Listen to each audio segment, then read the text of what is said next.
Hi friends, today we will talk about how to fix or how to solve the problem of not available on the application of Telegram. You will go to settings. In this page you will go to apps, default apps, app settings. On above you will search about Telegram and you will click here.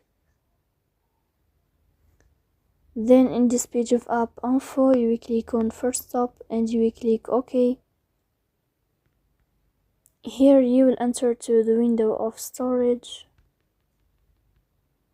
Then we click on clear cache, but pay attention, don't click clear data because that can delete your account. Here you will go to Play Store, you can go to Telegram.